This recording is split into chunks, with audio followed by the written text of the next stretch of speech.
अजनबी गुरु ध्रुव अभी भी टावर के किनारे खड़ा था। सुबह की धूप निकल चुकी थी, लेकिन उसके अंदर एक अजीब सन्नाटा था। लोग दूर से टावर की फोटो ले रहे थे। कोई पास जाने की हिम्मत नहीं कर रहा था। उसे बार बार वही एहसास हो रहा था, वह वापस आ गया है, पर पहले जैसा नहीं। उसी समय पीछे से एक आवाज आई, पहली मंजिल पार करके सीधे बाहर, कम लोग लौटते हैं। ध्रुव तुरंत मुड़ा। एक बूढ़ा आदमी पास की बेंच पर बैठा था। साधारण कपड़े, सफेद बाल, लेकिन आंखें बहुत गहरी। ध्रुव सतर्क हो गया। आप अंदर गए थे? वह हल्का मुस्कुराया। बहुत पहले, जब यह टावर पहली बार खुला था। पहली बार। बूढ़ा खड़ा हुआ और धीरे धीरे उसके पास आया। तुझे लगता है यह पहली बार आया है? ध्रुव चुप रहा। बूढ़े ने उसकी परछाई की तरफ देखा, जो जमीन पर सामान्य तरीके से नहीं चल रही थी। और तुझे उसने छाया दी है। ध्रुव का दिल तेज धड़कने लगा। ये क्या है?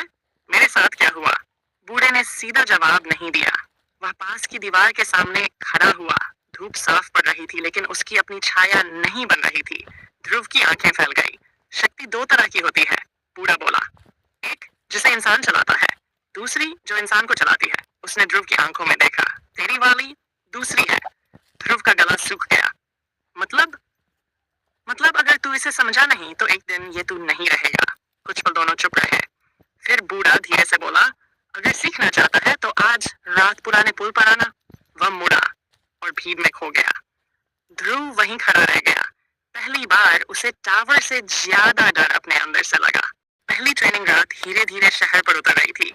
पुराना पुल, जिसके नीचे काली नदी बहती थी, आज अजीब तरह से सुनसान था। ध्रुव पुल के बीच खड़ा था। दिल तेज धड़क रहा था। दिमाग में वही शब्द घूम रहे थे, अगर समझा नहीं तो तू नहीं रहेगा। समय पर आ गया। आवाज पीछे से आई। ध्रुव मुड़ा। वही बूढ़ा आदमी, लेकिन आज उसकी आंखों में चमक पहले से ज्यादा थी। आप कौन है? ध्रुव ने पूछा। वह मुस्कुराया। नाम से क्या होगा, फिलहाल मुझे गुरु ही समझ। ध्रुव चुप रहा। गुरु ने जमीन पर एक गोल घेरा बनाया। इसके अंदर खड़ा हो जा। ध्रुव अंदर खड़ा हो गया। अब आंखें बंद कर और अपनी छाया को महसूस कर। ध्रुव ने आंखें बंद की। पहले कुछ नहीं हुआ, फिर अचानक उसे लगा जैसे उसके पीछे कोई खड़ा है। ठंडी सांस, कानों के पास फुसफुसाहट। उसने आंखें खोल दी। कोई है। गुरु शांत था। डर मत, वो तू ही है। ध्रुव की परछाई जमीन से अलग होकर हिलने लगी। उसका शरीर कांप गया। ये मेरे कंट्रोल में क्यों नहीं है? गुरु ने कहा। क्योंकि अभी तक तू खुद अपने कंट्रोल में नहीं है। ध्रुव समझ नहीं पाया। मतलब? गुरु ने उसका सीना छुआ। अचानक ध्रुव के दिमाग में यादें चमकने लगीं। डर, गुस्सा, अकेलापन, हर दबा हुआ एहसास। शक्ति भावनाओं से बनती है, गुरु बोला। जितना तू भागेगा, उतनी ये तुझ पर हावी होगी। तभी छाया अचानक ध्रुव की तरफ झपटी। ध्रुव गिर पड़ा। सांस रुकने लगी। लड़, गुरु चिल्लाया।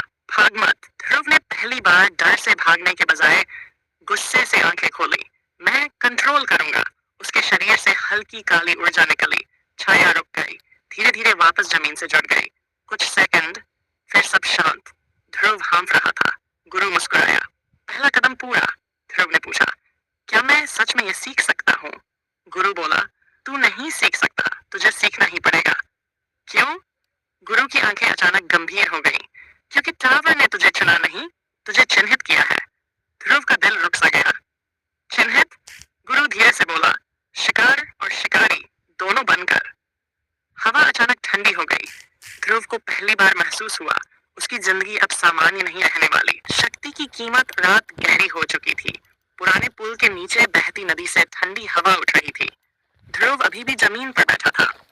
सांसें धीरे धीरे सामान्य हो रही थी, लेकिन उसके अंदर कुछ बदल चुका था। उसे साफ महसूस हो रहा था, उसकी छाया अब सिर्फ छाया नहीं थी। गुरु ने कहा, आज सिर्फ शुरुआत थी, असली परीक्षा अभी बाकी है। ध्रुव ने थकी आवाज में पूछा, और क्या करना होगा? गुरु ने जवाब देने ही वाला था कि अचानक दूर से किसी लड़की की चीख सुनाई दी। बचाओ! ध्रुव तुरंत खड़ा हो गया। कोई मुसीबत में है। गुरु ने उसे रोका नहीं, बस धीरे से बोला, याद रख, शक्ति इस्तेमाल करोगे तो कीमत देनी पड़ेगी। ध्रुव भागता हुआ आवाज की तरफ गया। पुल के नीचे एक सुनसान रास्ते पर तीन बदमाश एक लड़की को घेर कर खड़े थे। लड़की रो रही थी, डर से कांप रही थी। ध्रुव के अंदर गुस्सा उबल पड़ा। उसे छोड़ दो। तीनों हंसने लगे। हीरो बनने आए हैं? एक बदमाश ने ध्रुव को धक्का दिया। बस उसी पल ध्रुव की छाया जमीन से अलग हो गई। काली धुंध की तरह फैलती हुई तीनों बदमाशों के पीछे पहुंच गई। अचानक अंधेरा सा छा गया। बदमाश घबराकर पीछे हटे। ये ये क्या है? ध्रुव खुद भी डर गया। लेकिन इस बार उसने भागा नहीं। उसने मुट्ठी बंद की। छाया ने भी वही किया। अगले ही सेकंड तीनों बदमाश जमीन पर गिर पड़े, बेहोश। सब कुछ ही पल में खत्म हो गया। लड़की कांपती आवाज में बोली, थैंक यू। लेकिन ध्रुव जवाब नहीं दे पाया, क्योंकि अचानक उसके सीने में तेज दर्द उठा। ऐसा लगा जैसे कोई अंदर से ऊर्जा खींच रहा हो। वो घुटनों पर गिर गया। गुरु पीछे से आया। मैंने चेतावनी दी थी, ध्रुव दर्द से बोला।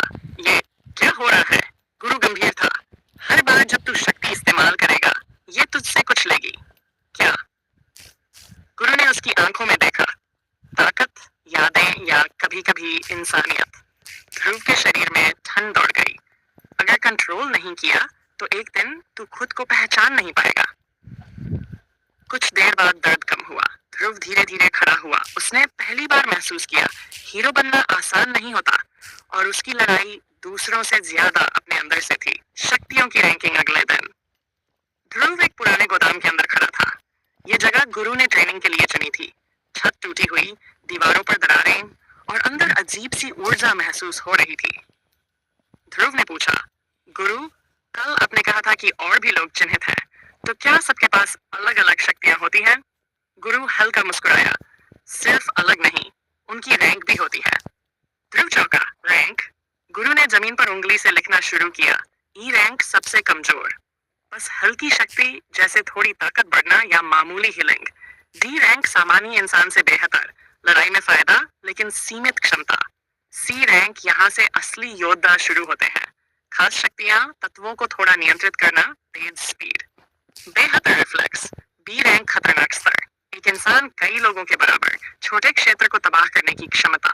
ए रैंक बहुत दुर्लभ, शहर स्तर की ताकत, सरकारें भी इनसे डरती हैं। ध्रुव ध्यान से सुन रहा था, और सबसे ऊपर गुरु की आवाज धीमी हो गई। एस रैंकर, ये इंसान नहीं, आपदा होते हैं। कुछ पल खामोशी रही। ध्रुव ने पूछा, तो मैं किस रैंक में हूँ? गुरु ने उसकी तरफ देखा। तू रैंक में नहीं आता। ध्रुव हैरान। मब? गुरु बोला, तेरी शक्ति को सिस्टम माप नहीं सकता, क्योंकि तू वह थोड़ा रुका। शून्य रैंक है। ध्रुव का दिल तेज धड़कने लगा। ये अच्छा है या बुरा? गुरु हल्का हंसा। दोनों। शून्य रैंक का मतलब है तेरी सीमा तय नहीं है। तू सबसे कमजोर भी बन सकता है, या सबसे खतरनाक भी। अचानक ध्रुव की छाया जमीन पर हिलने लगी। गुरु तुरंत गंभीर हो गया। ध्यान रख, जितनी तेज तू बढ़ेगा, उतनी तेज वो तुझे निगलने की कोशिश करेगी। ध्रुव ने मुट्ठी कस ली। मैं कंट्रोल कर लूंगा। उसी समय गोदाम का दरवाजा जोर से टूटा। एक लड़का अंदर आया। उसकी आंखों में लाल चमक थी। वह मुस्कुराया। तो यही है नया चिन्हित? गुरु फुसफुसाया। पीछे रहना, ये बी रैंक है। ध्रुव का दिल धड़क उठा। लड़का बोला, मेरा नाम विक्रांत है, और मैं देखने आया हूँ शून्य रैंक कितना टिकता है। हवा भारी हो गई। ध्रुव ने पहली बार महसूस किया